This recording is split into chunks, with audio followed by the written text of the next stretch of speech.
Level up your LA Kings experience with the new Vivid Seats Elite Seats. All the on-ice Kings action with even more exclusive access. Enjoy great seats to the game along with premier dining inside the Lexus Club with all-you-can-eat food and non-alcoholic beverages. Plus, get a free Team LA Kings item and parking with your purchase. Score your Vivid Seats Elite Seats tickets today and earn rewards on each purchase from the only ticket company that rewards you for buying. Experience it live with Vivid Seats, the official partner of the LA Kings. You're listening to an LA Kings podcast. For more episodes of this and every other Kings program, visit lakings.com/podcast. You're listening to All the Kings Men, the official podcast of the LA Kings. Now, here's your host, Jesse Cohen. Welcome back, Kings fans. I'm Jesse Cohen. This is All the Kings Men. We're starting our draft evaluation episodes today, and we're going to start with Henry Brzustewicz, the Kings pick in the first round of the 2025 NHL Entry Draft. We're going to start this episode out with a conversation I had at development camp with Henry Brzustewicz and Jared Wooley, both Kings draft picks, both play for the London Knights. Then, after that, we'll bring in Rob Simpson, Associate GM of the London Knights, the team Brzustewicz and Wooley played for last season and will likely play for in the 2025-26 season. Then we'll be joined by Mark Yannetti, and finally by Scott Wheeler from The Athletic. I like this format because I want to get a sense of who these kids are as players, why they were drafted, and I like to go outside the organization and inside the organization, and the end goal is to kind of give you a triangulated view on each player, strengths, weaknesses, the whole deal. This is the first of 9 episodes. I hope you enjoy them. The plan is to alternate Mondays and Thursdays between draft picks and free agent signings, and hopefully we'll get through the entire list. The Kings did add close to 18 players to the organization over the course of a few days between the draft and free agency, and we are going to try and get to all of them. Okay, enough dilly-dally. Let's get into the episode. Welcome back to All the Kings Men. Joining me today, Kings draft picks, Henry Brzustewicz. How are you doing today, Henry? Good, how are you? And Jared Wooley. How are you doing today, Jared? Good, how are you doing? I'm great, thank you. Now, I'm aware, so Henry was just drafted first overall, first round, sorry. Yeah. But congratulations on being Thank you. drafted. And Jared, you were there. And I heard the story that you guys were best friends. But then I was watching the interview that you gave with Daryl and Josh at the draft. And the emphasis you put on best friends caught my ear. So, like, how, I mean, obviously you guys played together in London. You're both defensemen. But how do you become that kind of best friends in that kind of environment? Yeah, I mean, since we got to London, we became pretty close and kind of just, all the boys are pretty close too, so we're always together and stuff, so kind of just built a relationship that way. Jared, who started it? I don't know who would have started it. We came in at the same time. Mm-hmm. Like he came in at 16, I came in at 17. We were both new to the team. And then kind of just clicked from there. Deep partners at camp too. Yeah. The reason I'm so fascinated by it, and listen, obviously I'm much older than both of you, but I'm still best friends with the guy that I met when I was 16, 17 years old, and we met on a trip, and it was obviously not competitive hockey at the level you guys are playing, but like he's still my best friend, and I still whatever. So when I heard that, I was like, well, like, is this a 20-year thing you guys could see? We're open for that. Yeah. Hopefully, yeah. And was there, did it start out pleasantly? Did did somebody hit somebody at camp and it started unpleasantly and it blossomed into a friend? Like, how did it? I mean, we were deep partners, so we were kind of just chatting on the bench maybe. I don't really remember, to be honest, but. Yeah, I think that's just, like you said, deep partners. You get talking a little bit. And then that's like one of the first guys that you're meeting, so you kind of stick with them. Now, I actually, you seen Miracle? Yeah, of All course. Right. The Coneheads line. Yeah. Do D partners have that kind of chemistry that those guys had in that movie? Maybe more, I guess. Like, okay. We're not really deep partners too much during the season, but we still have good chemistry, I'd say. Would you say that you play the same kind of game or totally different games? I say we're pretty different, but we also have some similar traits. But our games really mesh well together, I think. Mark Yannetti talked to the media, Jared, after the draft and talked about, I think he's referred to you guys as yin and yang as far as the complementary elements of the game. Do you feel like that's a pretty good description of how you guys play? Yeah, I'd say that's fairly accurate. Like he said, mesh well. So yin and yang, they fit perfect together. We also talked to Mark before the draft, Jared, and he was very complimentary of the progress you've made over the last year and said that he felt that if you were drafted this year, you would go in the second round. And if you continue to progress the way that you had, that next year, if we're talking about next year, that it might even be higher. Are you aware of how high everybody is on the progress you've made? Yeah, I mean, you hear about it and people tell you, so it's nice to hear that, but I also feel that, I've taken steps in my game, so I think it goes both ways. And how was it well, first of all, congratulations on being drafted, but also congratulations on the cup. I mean, how did that feel? Unbelievable. I mean, that was the best day of everyone on that team's life, probably. So just being there with all the boys and celebrating after, too, was incredible. We've heard that London is the London Knights, for anybody watching who's not aware, the London Knights are run. We just keep hearing raves about what an organization it is and how they operate and how they run everything. How does it compare? I know it's a juniors team, so I'm not trying to compare it to an NHL team, but now that you've been here for a few days, you've seen dev camp, you've seen the facility, how everything operates, like how far away are the London Knights from? I think it is kind of ran like a pro organization, just in the way like standards are high when you're here. There's no room for error, and that's the same way when you're in London.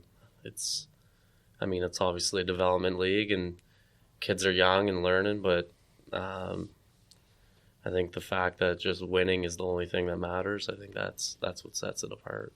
And since both of you are defensemen, I get to ask both of you the same question that I love to ask defensemen. And Jared, I can't remember. I don't think I asked you this last year. But perfect. So here's the simple question, and maybe we'll get a different answer from both of you. But as a defenseman, we'll start with you, Jared. Would you rather, with your team up by a goal in the dying minutes of a game, block a shot that would tie the game for your opponent, or score the game-winning goal in overtime? I'd rather just block the shot and then you win in regulation. Then there's nothing to worry about. I love it. How about you? I don't know. I mean, scoring overtime would be pretty nice, but if you could be guaranteed to score. Well, so say, did I miss the block and they scored a tie to go to overtime? Yes. Then I'd rather just block it. But all right, I'd rather. Yeah, there's two situations. I like the. That's overtime my favorite goal. question to ask defensemen because I think you would too. Overtime goal. I don't know. Big block gets guys height. Yeah. I don't know. So does winning regulations. Just there's less stress to it. It's nicer just winning regulation. Whenever we talk to hockey players, obviously there'll be moments in their careers that stick out, or like, talking to Carter George last year, I referenced the save that he made and he knew exactly what I was talking about and could remember the conversation he had with his dad about it going in. Are there blocked shots that you can remember from your time in London where you go like, oh yeah, I remember that one? Yeah, there's a couple plays. I think that's like any play, goals you score, just, defending certain guys. So, you have any? No. It wasn't too big of a block, but like we had a pretty long shift in the Memorial Cup versus Moncton or something. Me and him were both out there. Someone lost a stick, probably like a minute 30. We were out there in our own zone defending. And then we got it out at some point. So, maybe that, but it wasn't like that big of like a block, I guess. But we just talked to Hampton and Grant Slukinski. And Grant's older, so he made Hampton play goalie, and it worked out okay. You have an older brother. Yeah. How did you avoid having to play goalie? I don't know. I probably wouldn't let him at that age. I probably wouldn't. Yeah, I don't know. I just kind of got put into the situation. I was a forward, actually, when I was younger, so maybe that a little dynamic, but I don't think our parents would have been happy with a goalie, to be honest. But when did you transition to defense? I did my U14 season at Shattuck St. Mary's. So, and do you find that prior experience as a forward helps you as a defender? Yeah, I played forward sometimes last year too. So I think just seeing both sides of what forwards like and don't like kind of helps out the defensive side of the game. Were you always a defenseman, Jared? Not always. I had like a little stint where I played like 2 years forward, but I went back to D. Does it help at all having played both? I wasn't a great forward, so for me, maybe not as much. Well, you guys both appear to be great defensemen. The rumor is that you might be a pair this year in London. Has there been any conversation about that? Yeah, I mean, that's the plan, though. Yeah. We'll see what happens, but We got some guys that'll be moving on, so we'll see where we end up come September. Excellent. Well, last one before I let you go. You've got Matt Green and Sean O'Donnell on the development staff here, 2 NHL defensemen, 2 Stanley Cup winners. Is there any, you don't have to tell me what it is, but we'll start with you, Henry. Is there any tip or lesson or thing they've taught you or told you that you had never thought about before or heard about before, just like I mean, it's really cool being on the ice with those guys. They teach all of us a lot, especially me. I mean, coming in here, there's a lot to improve on in my game. So just kind of taking in everything they give to me and try to implement it into my game for the scrimmages and stuff at nighttime. And I think just keep growing my game and keep using them to lean on. Jared, same question. I think just how good of a defenseman you can be doing simple things. Just making sure you have all the fundamentals, but being a lead at them gets you a long ways. Well, guys, congrats on both of you for winning the championship and both of you for being drafted into every years. Enjoy the rest of camp, and I'm sure I'll talk to both of you again. Thank you. Thank you. All right, we're here to talk about Kings' first-round pick, Henry Brzustewicz. Here to help talk about Henry, Associate GM of the London Knights, Rob Simpson. How are you doing today, Rob? I'm doing good. How about yourself? I'm excellent, thanks. Let me start off by saying congratulations on a Memorial Cup win.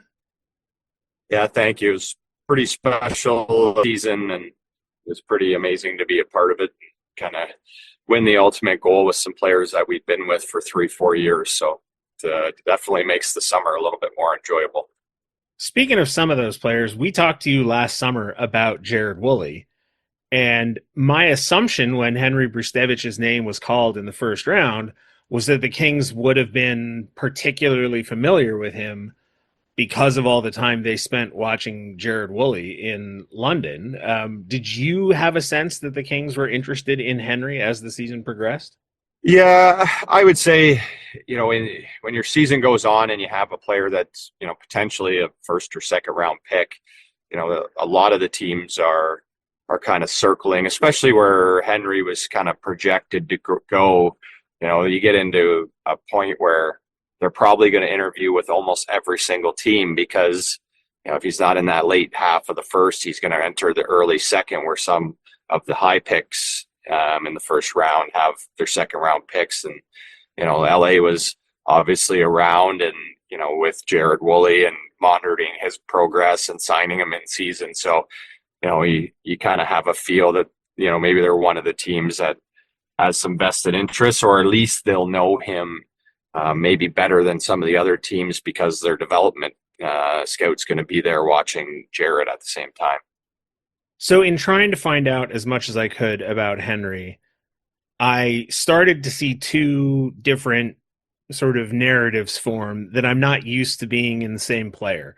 One is that he's 6'2" or perhaps taller. I've spoken to him. He's a big guy, but his game sounds to be more about puck moving and an offensive awareness. So what kind of player is Henry Brzustewicz? Yeah, I always thought, and this is what I told NHL teams, that he's a right-handed Mark Giordano. He has a blend of a bunch of things. He can move pucks. He has a good shot from the point, but he also brings some physicality. He fought a few times in season. I think he had 3 fights this year. He has a little bit of blend of everything. He can put up some points.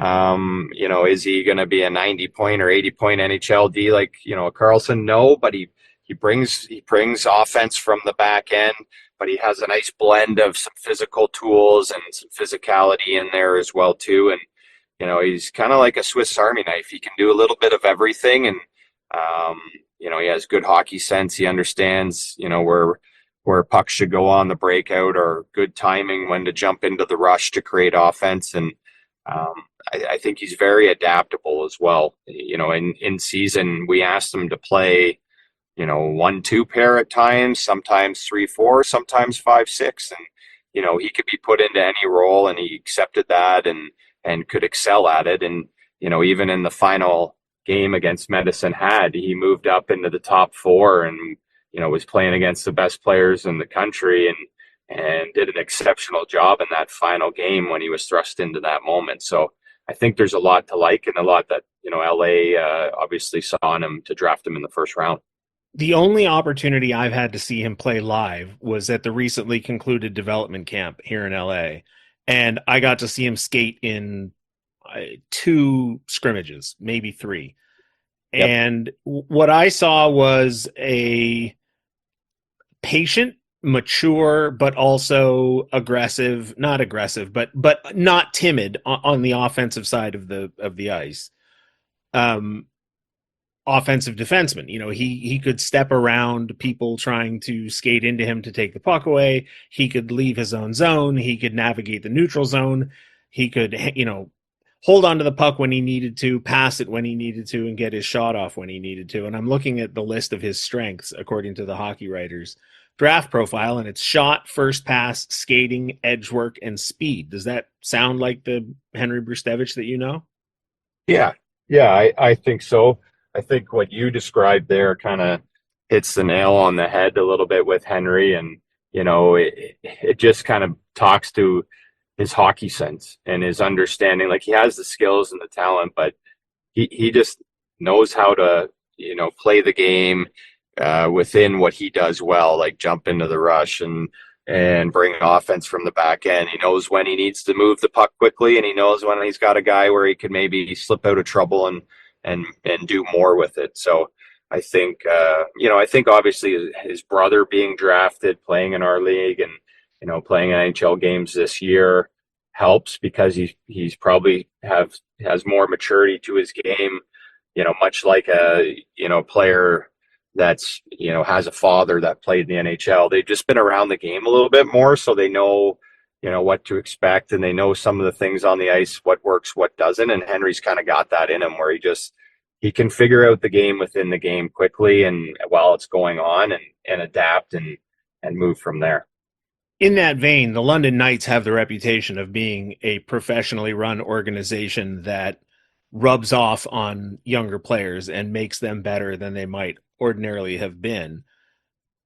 Is that something that you guys are aware of? And is that something that you see? Have you seen that impact on Henry already?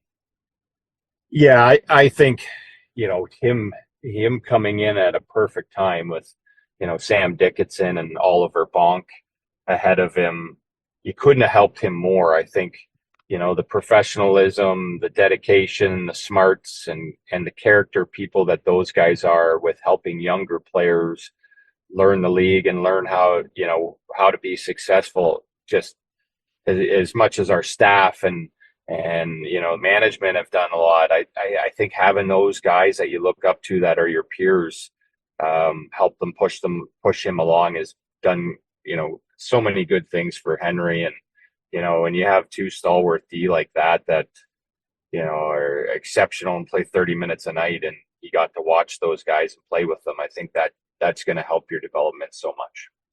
I didn't want to lean too heavily into the, Jared Wooley and Henry Brzustewicz, they're best friends, they play for the London Knights sort of story, but we talked to both of them together during Dev Camp. And one of my favorite questions to ask defensemen is, if you had a choice of blocking a shot with your team up by 1, in the dying seconds of the game, would you rather block the shot that would give your opponent the tie, or would you rather score the game winner in overtime? And Jared Wooley said, give me the block shot. And Henry Brzustewicz said, I don't know, scoring the goal in overtime would be pretty great. And then he asked for clarification, and he said, wait, so the goal that I would the shot that I would block would get the win in regulation? And I said, yeah. And he said, oh, all right, then I guess I'll block the shot. But does that sound like a pretty good divide of their personalities and the kind of games that they play? I think so. If you would have asked me how to pick that, that's probably how I would have picked from Sure. Say that, Wolves has one mindset, and Briz would be thinking like, I'm going to get up the ice. And, he actually scored an OT winner in the finals in his 16-year-old year for us. So he might have been thinking back to that moment and scoring that. So yeah, I think it sums up kind of their mindset, and how they think, and, why they're successful in the roles. Hopefully they'll be successful for in the NHL is because of those mindsets. And will they be a pair at any point I mean, obviously there's no way of knowing, and lots of things can change, but do you foresee them being a pair in London? Yeah, next year they're gonna, we obviously we move things around based on matchups and teams, but next year, we have some good D coming back, but those two are gonna be, hopefully our Sam Dickinson and Oliver Bonk this year, where they play the key matchups, they play in all situations, they're paired together, or they could be paired with another D to help strengthen that pairing or that line matchup. So yeah, they're going to be crucial to our success next year, and we know that they're versatile and they can play together, and I'm sure there'll be long stretches next year where they'll be paired together and counted and relied upon heavily. You mentioned his brother. Obviously, he's best friends with his future D partner. He's got the organization as support structure, so he's got people in his life that can help him. But how does he deal with adversity? Like, as a person, how is he as a kid? I think he's very level-headed, and that's one of the great things about him is, he, even at times throughout the year, I mentioned it earlier, if we needed to, for matchup purposes, move him to different roles or different spots, or higher in the lineup, lower in the lineup, I think he's got a good even keel about him where he's like, and coaches will really like it. What do you need me to do? Okay. Yep, I'll do that. You need me in this spot. You need me to bring offense. Okay, I'm going to do that. And, you need me to play more of a shutdown role and worry about my defensive game.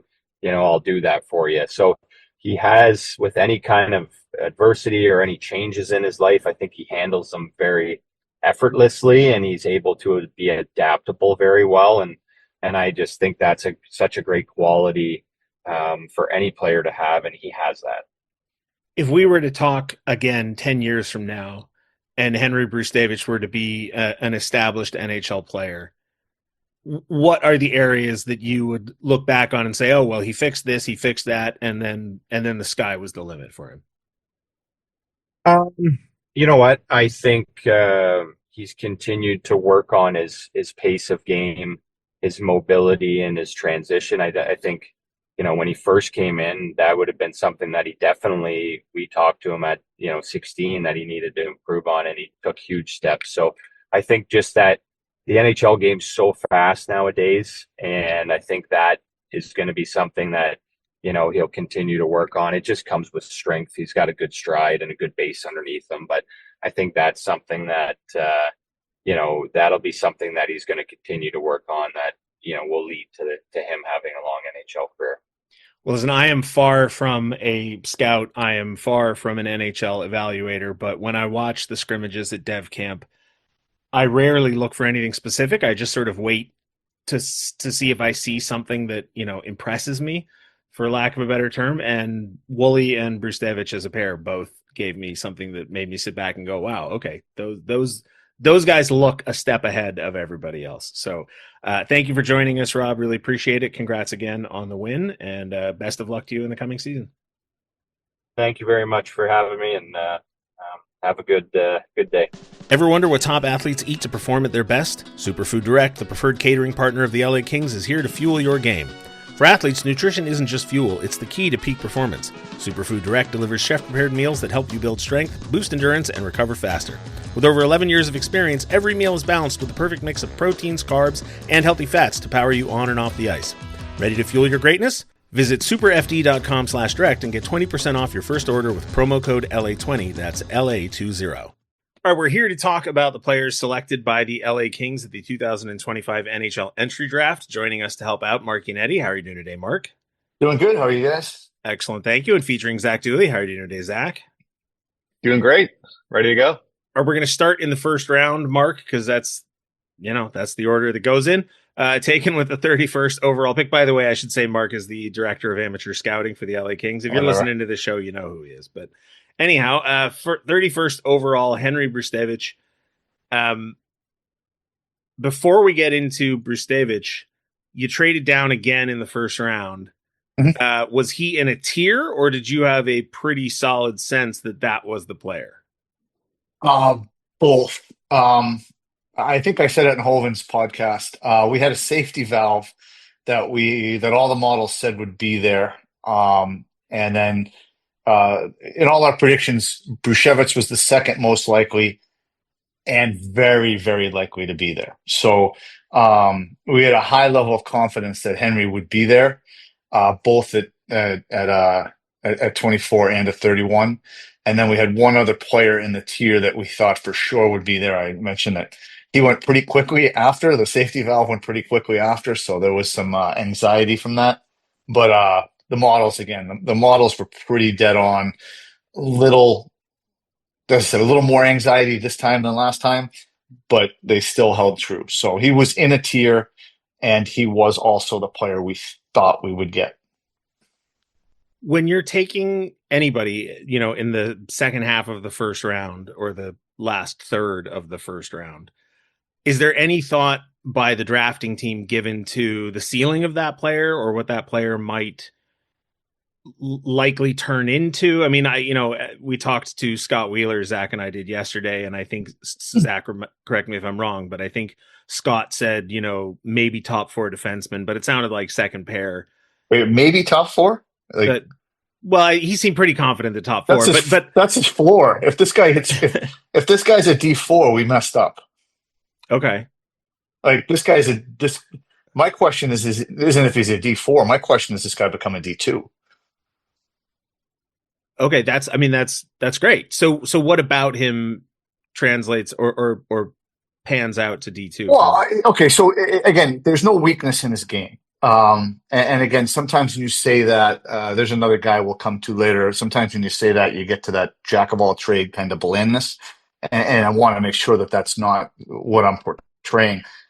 There's no weakness in his game. I mean, he's a big kid. Like he's wide. He's built thick. He's going to probably be 6'2" if he's not 6'2" already. I think at the combine he was like 6'1.8" or something. So I mean, he's right there. He's already over 200 pounds. So he's going to be, one of those wide-bodied, powerful guys. Like he's going to be a handful physically. He's shown it. As I said, in junior, he tries to do a little bit more offensively, a little bit more roaming, a little bit more jumping into the play. He's got very good reads and anticipation in terms of jumping into the play, adding himself as like a trailer or not so much on the rush, but without the puck, joining the play, filling holes, finding spaces, getting in lanes where he can shoot. He's got really good sense and timing with that. And again, he's a good, powerful skater. Straight line skating is excellent. His agility is average, and I would think that when he fills out completely, his agility will probably get to be slightly above average. But overall, his skating is excellent. And as I said, he's got that power in his stride, power in his base. Very good shot, good offensive instincts. He didn't get a ton of opportunity with London this year because, when you have Dickinson plays about 1:59 on all the power plays, and then Bonk probably plays 1:40. So, he was able to get a lot of his offense 5-on-5. And I said, he moves the puck well. He moves the puck well with his feet. He sorts well in transition. And as I said, he's got a little bit of an edge to him. It comes out. It's not like one of those ever-present things like Gudish or someone like that. But he does have some of that heaviness. And then when his fuse, when he does get a little riled up, it certainly comes out. And he can be a heavy presence in front of the net. When he hits guys, they stay. He pins them. So this is a kid who's good in all areas. We thought he was one of the more undervalued. We'll find out if we're right. We thought he was one of the more undervalued defensive prospects in the draft. Looking at next year, Bonk likely gone from London. Dickinson, good chance he's not in London either. So you have to imagine that not just Brzustewicz, but Wooley in line for some pretty elevated roles. Is that an important next step for him when he kind of is the man there? He will get that power play time. He will get those harder matchups. Just kind of see how he fares when he's the dog, if you will. 100%. Now, we got a glimpse of that this year. We got almost it was a little bit of a break, but you got almost a 3-week glimpse of that when Bonk and Dickinson were out, and you saw Henry running the first power play in London. It's a pretty good power play to run. So you got a glimpse of that, and he did quite well. Woolley got more ice time as well, but since this is more talking about Henry, but he got more ice time. He played in the first power play.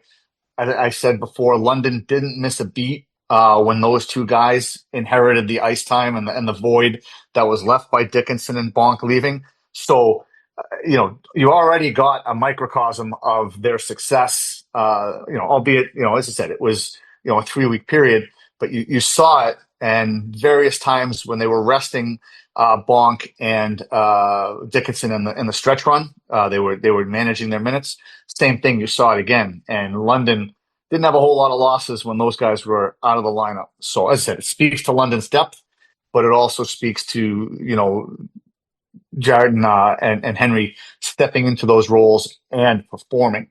So while we don't mind the slow burn with London making guys earn it and cooking them real well, if there wasn't that opportunity for them next year or the year after, then it would be more cause for concern.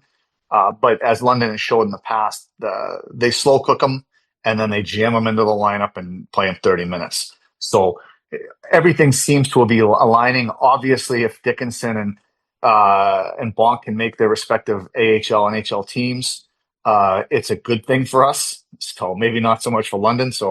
But that was obviously something we looked at too. Since we're talking about London so much, we've heard it referred to as the Hunter Bump, the London Glow, whatever you want to call it. We talked at length about it last year, talking about Jared Wooley. When you're going to pick a player and you know that they are with the London Knights, is that sort of a intangible extra bonus point for those players because you trust so much in the way that they will be developed in their, D+1, possibly D+2?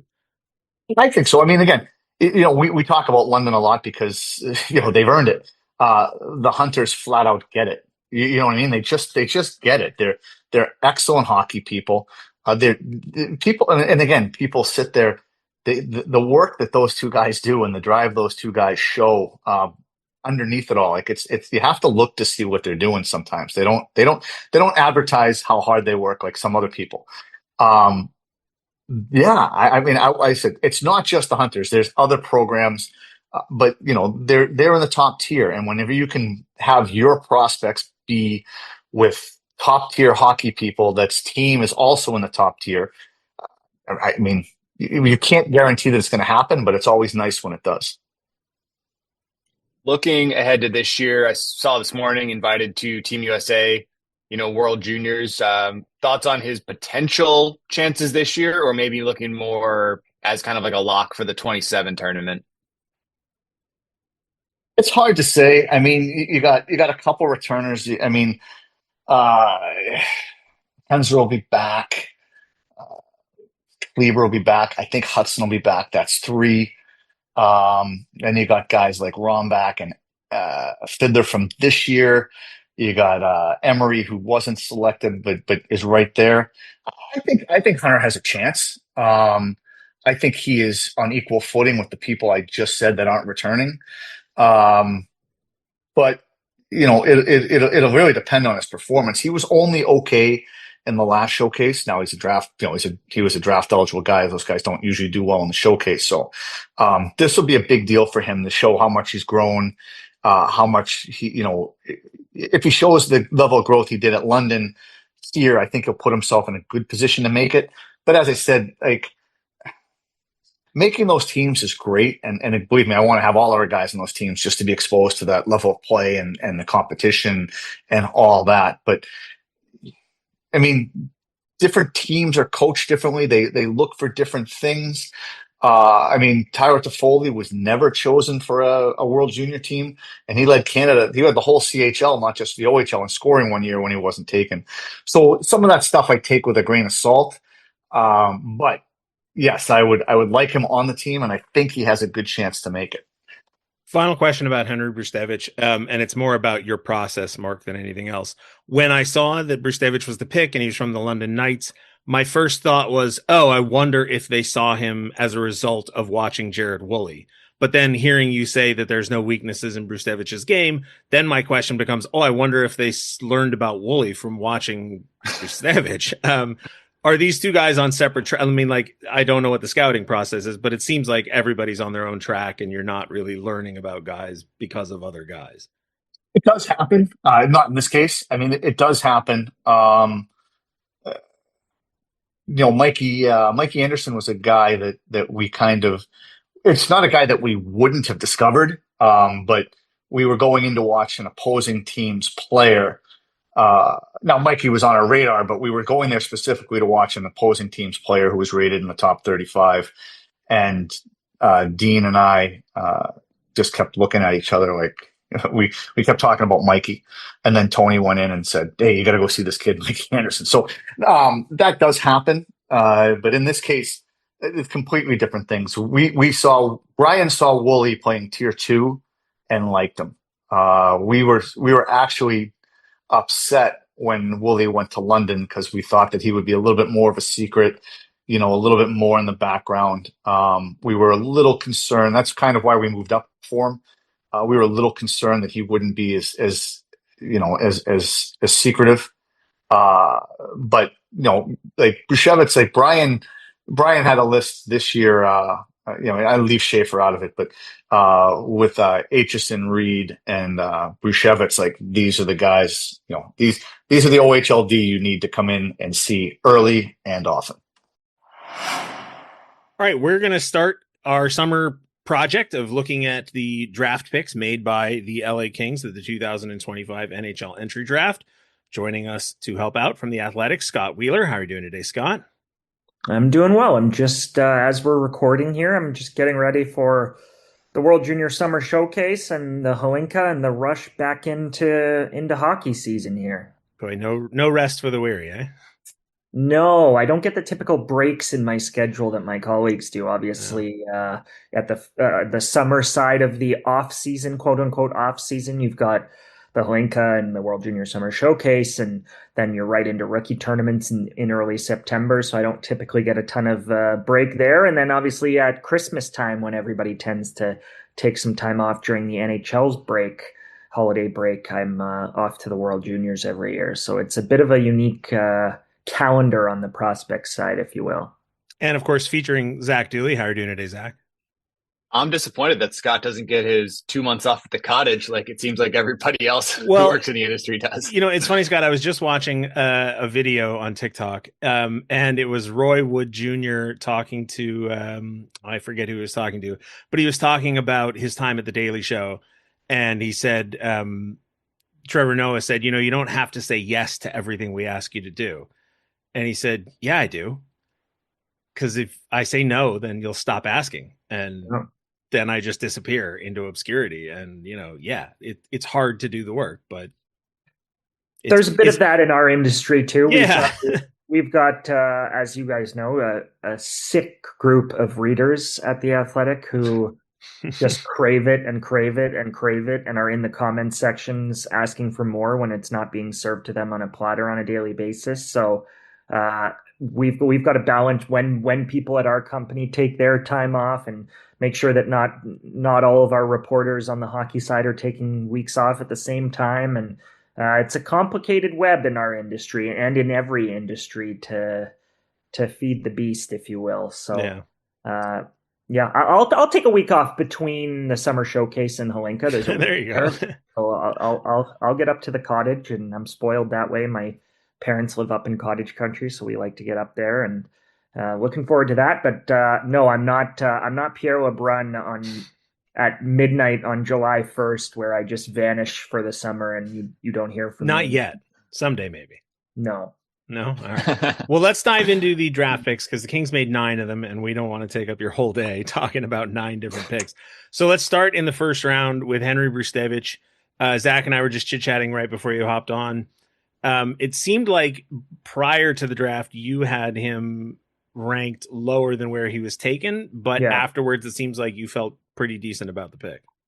Yeah, I mean, Henry was always going to go in that range. I mocked him in the late first in all 3 of my mocks in advance of the draft. This was a draft that was lighter on defensemen, and so once the top...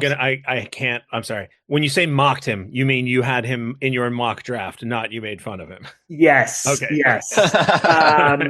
Yes, I mocked him in my mock draft multiple times, every time, in fact, in the first round, and always felt I even mentioned the LA Kings in a couple of them as a potential landing spot for Henry. I had heard that they were interested in adding a defenseman. I'd heard that they were interested in Mason West, who obviously goes right in front of where they picked Brzustewicz to the Chicago Blackhawks. And you go down the list, I think there were multiple sort of potential options for them there, but Brzustewicz was one of their targets and was a target, frankly, for a couple of other teams I know in that range. So not a huge surprise. I do think the Hunter bump was at play a little bit with Brzustewicz in this draft class. Part of it was that this is a thinner draft class on defense, and some of those guys were going to go a little bit higher than I had them on my list, just naturally and organically.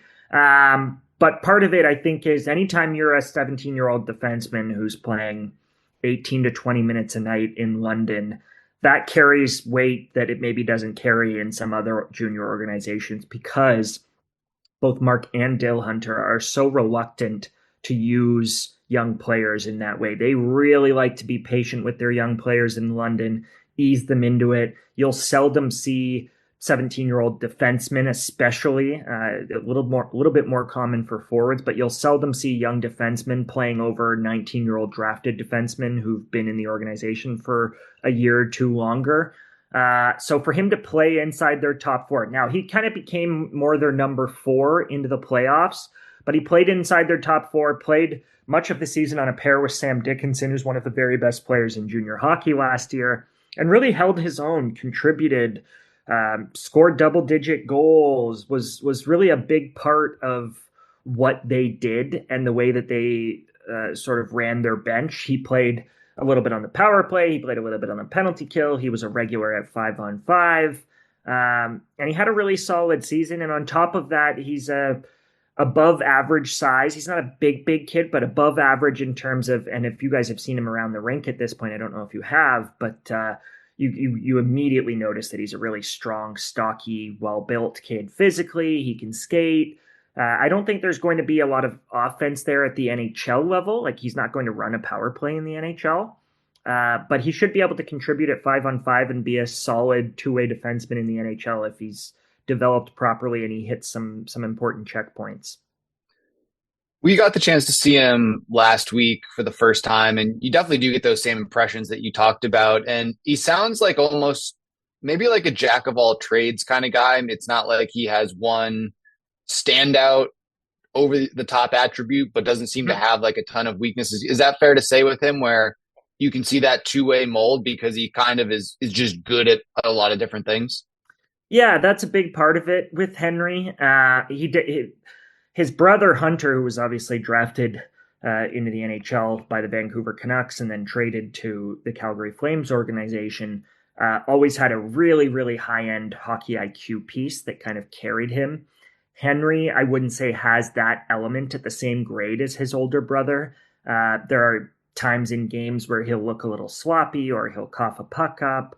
He's not the fastest skater or the most dynamic player, but he's got a really good stick. He defends well. He's firm on pucks. He can move pucks.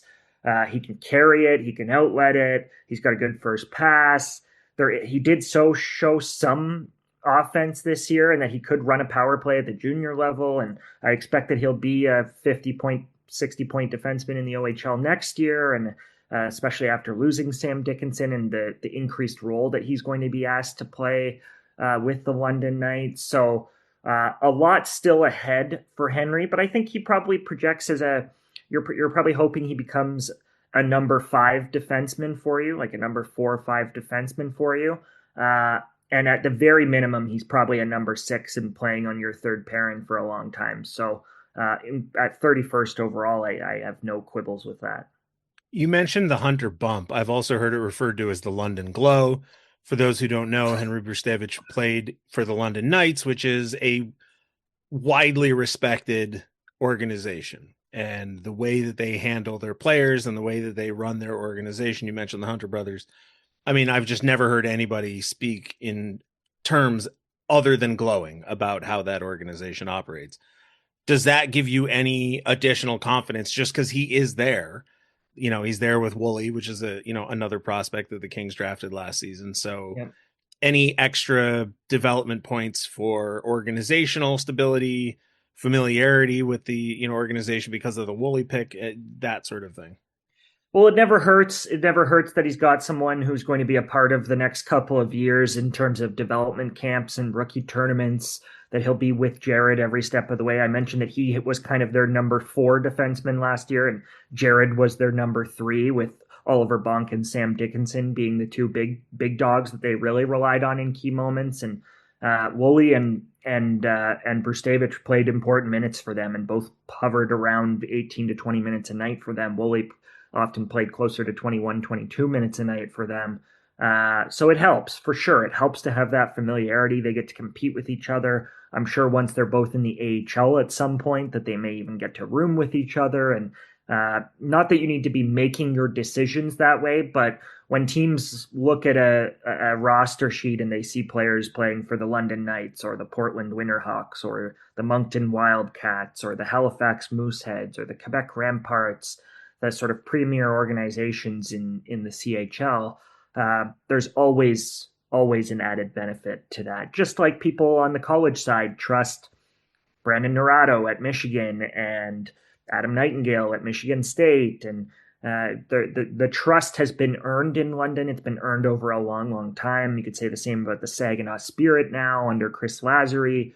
There are some programs that have really figured out how to bring these kids along, how to put them in a professional environment. And the London Knights are the poster child for that. And not the most accomplished program in junior hockey, because that title belongs to the Oshawa Generals. But certainly after another Memorial Cup last year, they're in the mix. So never hurts, no question. Looking at his strengths, and they're listed as under construction, not weaknesses, but his strengths outnumber the under construction 5-2. Strengths: shot, first pass, skating, edge work, and speed. Under construction: defensive awareness and gap control, which is really sort of 2 and 1. How under construction do you consider those two to be? I don't consider them to be serious issues. The gap control, frankly, I think is not an issue for me. I thought he had a great stick and defended the rush really, really well this year. My areas of improvement for Brzustewicz would be sort of refining his quality and the consistency of his decision-making on the puck. I'd like to see him be a little bit cleaner, a little less sloppy on the puck at times. But outside of that, I think he's in a really good spot. He's working from a really strong foundation, if you will. What would you say is kind of like next steps for Brzustewicz? I think 2 years in the OHL is kind of what he has to play with the current system. Is it next year you'd like to see him be maybe a number 2 in London or a number 3 in London? And then maybe, I don't know, maybe it's competing for a Team USA World Junior spot in the second year. Like, what would you kind of say you'd like to see from him over these next couple of years? Yeah, I think that's more or less the path that you hope for Brzustewicz. You hope that next year he's a first pairing guy for them. They're losing not just Sam Dickinson, who is in all likelihood going to start the season with the San Jose Sharks, but they're also losing Oliver Bonk, who is eligible to play not just for the Sharks, but if he's not with the Sharks, will be in Lehigh Valley in the AHL. So Bonk is done for sure. I expect that Dickinson will be done there. And as a result, a lot is going to be asked of him and Wooley next year, and they're going to have to step into that role. I'm sure that he'll consider the college hockey route as well. He's an American kid playing in Canada. The college hockey route is available to him. He hasn't signed his entry-level contract yet. If he decides to sign his entry-level contract, or if the Kings offer him an entry-level contract, that takes the college option off of the table for him. So it's either 2 years in London and then you turn pro and you begin your career in the AHL with the Ontario Reign, or maybe you spend a year in London next year and the following season you go play a year or two in college hockey, and that's your sort of new path to pro hockey. So there are options for Brzustewicz. I'll be interested to see what a lot of these kids do with the college hockey side of it in the coming years. But I expect him, I'd want to see him take a step offensively, go from 40-something points to 50-something points next year, go from 18 minutes a night to 22, 23 minutes a night, and really take a step and become one of the better defensemen in the OHL next season and a go-to guy on another good London team. Now, that London team's going to take a step back. They just went to back-to-back Memorial Cups, won one of them, obviously, won back-to-back OHL titles. They're losing a good chunk of their core, but the London Knights have a way of avoiding the typical rebuild that other teams around the OHL have to enter into after winning titles. So, and I'm sure they're counting on Henry just stepping in and becoming one of the next best players in the league and playing a big role. And then obviously 2 years from now, I think that's when you start to look at the World Juniors. I don't think he's necessarily a front runner to make the team in St. Paul, Minneapolis this winter.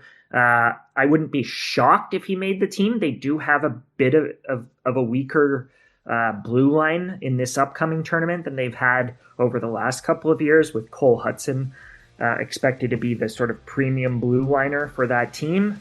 But 2 years from now is what you're zeroing in on if you're Henry and wanting to be a part of that team.